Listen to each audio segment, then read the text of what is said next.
Първото нещо, което съм дължен да кажа, и това е изключително важно, че никъде в Новия Завет нямаме ясно указание за това да правиме молитва.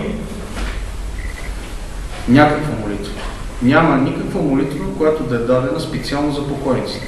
На това основание протестантските църкви казват: отче, вие нямате право да правите каквото и да било, защото Господ не е дал да се молите за покойници. Обаче, имаме ясно указание, което е недвусмислено от апостол Павел, че ние трябва да знаем за покойниците, за тяхната съдба и да си припомняме това, което той ни е казал за тях. Слушайте сега внимателно, този текст е изключително важен. Защото той е текстът, който се чете от православната църква, когато отидете на гроба на покойника. Този текст е от 4 глава на първо послание до Солуняни.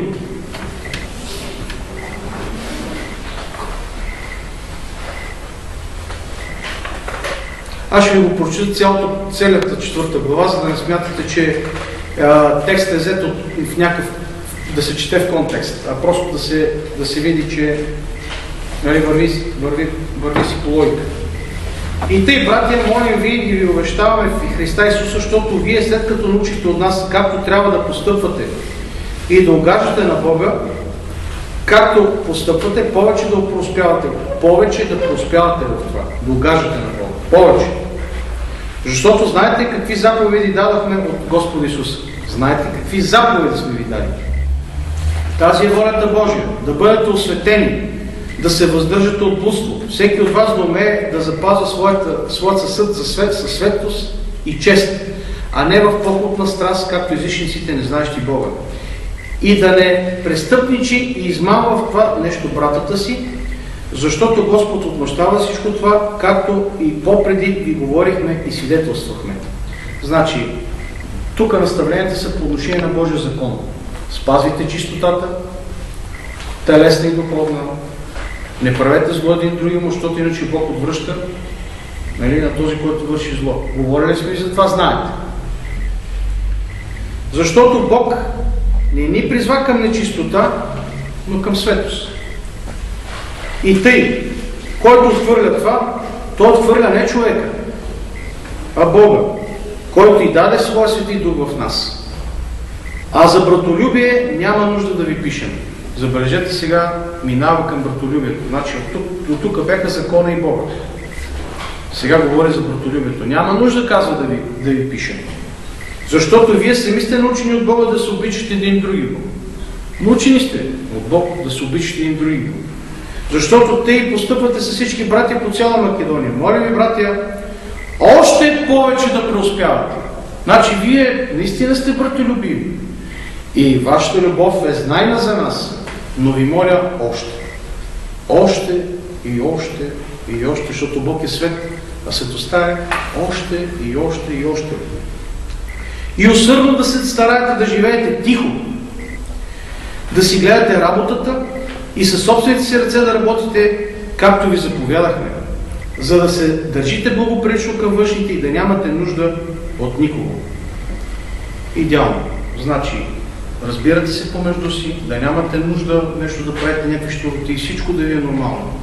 И в един момент сменя веднага сменя темата и навлиза в нейното, т.е. не я сменя, а влиза в нейното качествено продължение. Значи, след като на нас нищо не липсва, какво ни липсва още? Всички тук добре се разбираме, всичко е нормално, добре сме в духа и той казва веднага: не искам, братя, да не знаете за починалите. Значи, до тук говорихме за тия, които сте живи и общувате в мир и любов. А сега ви казвам: не искам да не знаете, значи трябва да знаете за починалите, за да не скърбите. Защото явно тогава вече имало хора, които са скърбяли. Имало е скърб по тези, които са вече ги загубили, които са християни. Християни, които вече са си отишли. За да не скърбите, както другите, които нямат надежда, не вяра. Забележете, не казва нямат вяра. Имате вяра, но надеждата ви не е толкова силна. И затова не искам да не знаете. Сега ви казвам, много е важно това, което ще ви кажа. Защото казва, ако вярваме, че Исус умря и възкръсна, той и починалите в Исус, Бог ще преведе с него. Значи, да не се притеснявате, тези, които вярваме, че Исус е възкръснал и умрял, изповядвали сме го, Бог ще си ги преведе. Да сте спокойни, не се притеснявайте толкова. Прочие, това ви казваме чрез Слово Господне. Значи не ви го казвам аз, не ви дам някакъв съвет, а чрез Слово от Бога, че ние живите, които останем до пришествието Господне, няма да изпреварим починалите. Тоест, ние сега си мислиме, че тия хора са си отишли, никога няма да се видим, но ние ще се видим, защото един ден Бог ще възкреси тия, които са починали, а живите ще се видят с тях. Защото сам Господ в повеление при глас на архангел и тръба Божия ще слезе от небето. И първо тия, които са мъртви в Христа. Какво значи мъртви в Христа? Кой знае какво е мъртъв в Христа, за да каже, той няма да види милиони? Мъртъв в Христа значи най-вероятно човек, който е изповядал Исуса Христа. Живял е с Него. Дал живота си. Кой от нас знае кой, кога и колко е живял в Исуса Христа? В Христа. Ще слезе от небето и мъртвите в Христа ще възкръснат първо. После ни останете живи, заедно с тях ще бъдем градните облаци, за да срещнем Господа въздуха и така винаги с Господа ще бъдем. Винаги ние ще бъдем заедно. Това е утеха към тези, които са си загубили децата, или възрастните, или някои от тях, но имат съмнение, защото те, ако нямат съмнение, са ги видяли, че си изповядали Исуса Христа и си му отрязали главата и си казали, той е ученик. Нали? Го пишат в сборника на светиите, тогава са го правили това. Имало е сборници, които са пишели имената на тия, които са изповядвали Христа и са умирали. Но тия, които не са го правили, хората се притесняли, ще го видели, няма ли да го видя, ще го чуя ли, какво да мисля за него и Господ. И Павел ги успокоява и после казва. Това е 18 стих и това искам да го запомните. Прочие, утешавайте си един друг с тези думи. Ние, православната църква и католическата, се утешаваме с тези думи, защото ги четеме на гроба. Какво толкова се прави? Някакво светотатство да се извършва. Апостол Павел ни казва, прочее, утешавайте си един друг с тези думи. И ясно казва, не искам да не знаете за починалите, да знаете. И тогава вече сега да влизаме в една дълбока вода, която има отношение към Словото Божие по същество. Аз няма да дам примери от Стария Завет, как имало почитание и ходене на гробове, защото се смята, че тези текстове са или от неканонични книги, или каноничните са спорни. В каноничните текстове са спорни точно какво са извършили там тия хора, като са възпоменавали покойници. Но ще се спреме на Новия Завет, който за нас е най-важното. Да приемеме, че, както апостол Павел казва, на човека е дадено един път да живее и след това съд. Нали? Кой от вас вика, ще ходи да моли Бога там, да измолва застъпничество, като човека умира и си се осъжда. В момента, в който умре, се решава неговата съдба. Дали да отиде горе или долу. Опа, така ли е да видим сега? Дали точно така? И защо ние трябва да се молим именно на Христос? Христос има ли възкресение на мъртви, които ги връща от мъртвите тук? Еми тогава страшният съд над тях не се е извършил. Така ли? Защото реално той ги връща отново да живеят на земята. Тоест реалният съд не е извършен. Тоест Господ решава и връща от мъртвите, от царството на тъмата, хора, им дава дълго живот. Така ли? Верно ли? Верно. С кое става? С момичето на Ира, на първосвещеника. Така ли беше? Талита коми, момичето става, възкърсява. Възкърсява момчето, което беше на вдовицата, покойник. Да прием, че не са били покойници. Смята се, че примерно лекарите казват, те не са знали, може би са били живи, ама Лазар е 4 дни и мирише. Той е тотално умрял. Тотално няма спор за това, че той е покойник. По данните, които се дават от Евангелието. Мирише. Приключил е. И Господ го вика оттам и го връща. След като Господ може да прави тия неща, ние можем ли да се помолим на Господ да ги прави за другите хора? Имаме ли основание за това? Как да нямаме? За това, което ви казвам сега, да имате дразновение и да не се смущавате. Защото това, което извършваме е точно по действията и заповедите на нашия Отец Небесен, който чрез Исуса Христа иска да се случва това. Нещо, което ни обвиняват за това, че се четат молитви, които ние молим Бог да прощава. Или че пък носиме храна. Носенето на храна също не е езически обичай. Има текстове в Исус Син Сираков, аз ще го прочета. Тя е книга, която е била твърде дълго време канонична за църквата. И чак през 16 век се решава, че не трябва да е първо канонична, а да е второ канонична. Но тя се ползва с абсолютно доверие на църквата цели 16 века. И в тази книга, т.е. в книга Товит, раздавай хлябът си при гроба на праведните. Това е 4 глава, 17 стих. Има го в православната Библия, както и в католическата.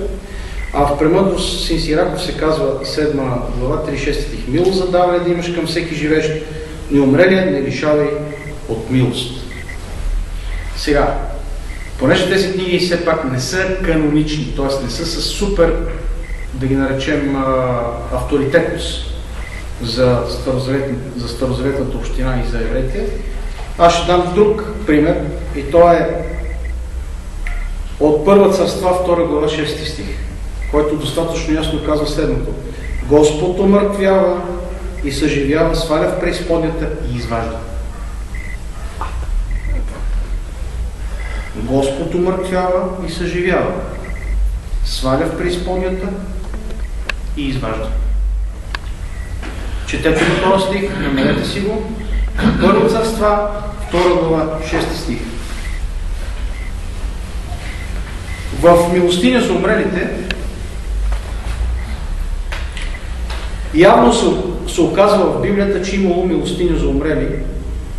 И какво се казва в Второзаконие, 26 глава, 14 стих.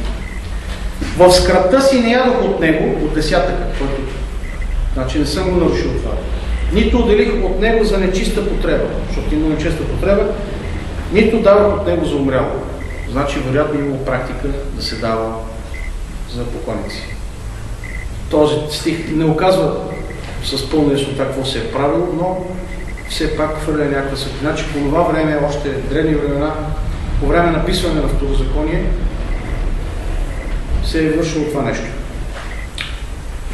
Как да облегчим участта на умрелите? Имаме указания в Съдии, 11 глава, 39-40 стих, където се казва: всяка година дъщерите Израилеви ходили да оплакват дъщерята на Йефтая. Това е една дъщеря, която умира и те отиват и всяка година ходят на нейния гроб девойките и почитат нейната памет. Това се извършило в Израил, не се е смятало за богохулство.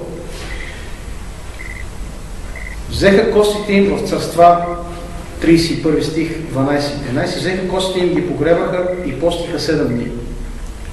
Пророк Давид с пост оплаква смъртта на вожда Авенир в 2 Царства, 3 глава, 32-35 стих. Т.е. имало е погребане и след това постене, т.е. пости за паметта на този, който е покойник. Явно в Словото Божие имаме такава практика. Сега, понеже логически нещата не се връзват много да молиме Бога за нещо, което Той сам решава, трябва да разберем, че принципно логическите решения в Библията не са на лице. Нали така? Няма ясна логика в библейските текстове и аз съм в Америка се срещнах с хора, които не са богослови. Това е голямата трагедия, че те са хора карали кратки библейски курсове. И той казва, всичко тук логически се връзва. Едно към едно, като го хванеш от тук и навсякъде вика и всичко е ясно. Чакай бе, човек, как ще ти е ясно? Това е написано за хора, които ще живеят още 6000 години, не знаеш колко още ще живеят и ще имат яснота за много неща, които ти нямаш яснота. На тебе ли твоята малка главичка всичко и се изясни? Ти с твоята малка глава абсолютно всичко си изясни. Значи ти унижаваш Библията, значи е направена за малка глава. Значи тая книга е направена само за твоята малка главичка. Тя не е направена само за тебе, човек, тя е направена за много други хора. А като е направена за много други хора и за много друго съзнание, значи не всичко можеш ти да побереш. Да не говоря, че в Новия Завет има ясно указание за това. Края на Йоанна. Цял свят не може да побере Ние не сме пълнота и не можем никога. И поради тази причина, нека да не боравиме с логически заключения, а да боравиме с практиката, която има от църква. Все повече и повече забелязвам, че има хора, които в крайна сметка, за да се уверят в това какво е било, се стигат до ученията, т.е. до писането, до словото, което е останало като историческа памет от отците на църквата. Няма как да стане иначе, защото те са нашият, в някаква степен, нашия периметър на зор. Те ни дават доста неща за вярата. И в този смисъл, няма да се спирам повече, защото не е нужно. Апостол Павел ясно казва, не искам да не знаете за починалите, да не скърбите. Да не скърбите. Както другите, които нямат вяра, а нямат надежда.